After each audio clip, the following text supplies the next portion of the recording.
Well, hello, and I want to just take a few minutes and just review the research review paper that will be due for this class.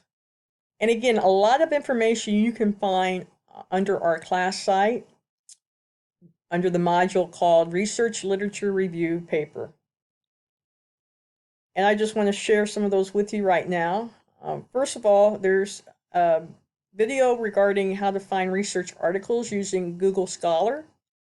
Again, I highly recommend that you look over this video, and perhaps Google Scholar will be a good site for you to use as you search for various research articles for your review.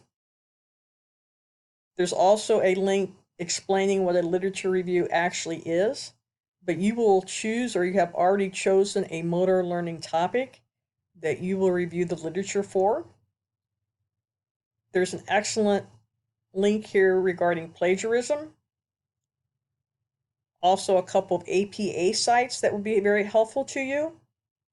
I encourage you to look over those and be very familiar with APA format so you can write your paper properly. And the majority of the time I want to spend today is just with the requirements of this paper. So let me bring that up for us. And as we look at this, I'm going to break the paper down into the parts that I'm asking for you to write. And again, as you write this review, think of it as any paper. You want to start off with an introduction to your topic. Again, you have selected or will soon select an area of motor learning that you're going to do research on. So within the introduction, you're going to explain your topic, its history, the relevance of your topic to motor learning, if there's any terms that need to be identified and defined, any important information that you feel that the reader would need to know in order to understand your topic. And also in your introduction, that's just the place that you may use additional resources, not necessarily the primary research articles that you'll be reviewing in the paper, but maybe other sources that will be helpful as you explain and introduce your topic.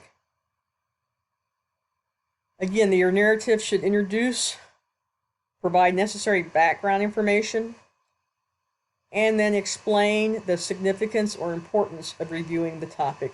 So think of your introduction as a broad funnel, and you're introducing it in a general way, and then you're bringing it down, and then you're finishing up with your purpose statement, the significance, why reviewing this topic is important.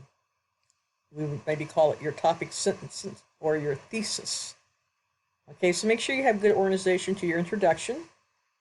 And then the bulk of your paper will be the specific articles you choose to review. There's going to be a process of analysis and synthesis here, as you probably will not select every article that you actually have reviewed, but you're going to select the ones that are most meaningful and most pertinent to your paper. Again, make sure you're using primary research articles. These would be articles that have been written specifically explaining a research study. So you'll see headings such as review of literature, you'll see methods, you'll see results, you'll see discussion, maybe conclusions. As you think about reviewing the articles that you have selected, make sure that you include within each of your article reviews the purpose of the study, the participants of the study, the procedures that were used, and then the findings and results of the study. Let me encourage you as you write this review to not just list one article after another article after another article. Have organization to your review. Make sure that you are tying ideas together, that you have good transitions between the articles.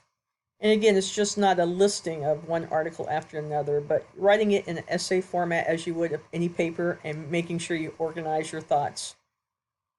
After you have reviewed your articles. Then you will finish up with summary and conclusions. This is perhaps the most important part of your paper because here you will make final conclusions regarding the articles that you actually reviewed. This will be a synthesis of what you found. And again, probably the most important part of your paper is showing critical analysis. So think of synthesis, bringing all the articles together, analyzing those articles and their findings, and then making some final conclusions and evaluations from your perspective.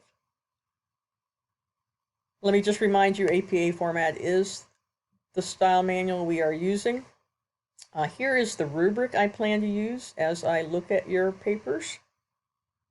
Your introduction. Again, interpreting and introducing the topic. Then your actual review. Again, being able to tie in the actual research studies you selected. I used 10 articles as kind of the criterion if you want full credit. But again, make sure your articles are just not numbers, but you've selected those specifically. You'll see a section there for your conclusions. Again, a very important section as you analyze and synthesize and evaluate. There'll be a section on neatness and grammar, just again, well written, no spelling errors, etc., no writing problems. And then a section on APA format. So I hope that's helpful to you as you are writing your paper. Again, coming back to the information online, I've actually provided you a sample paper. It was a student who turned in a paper a few years ago.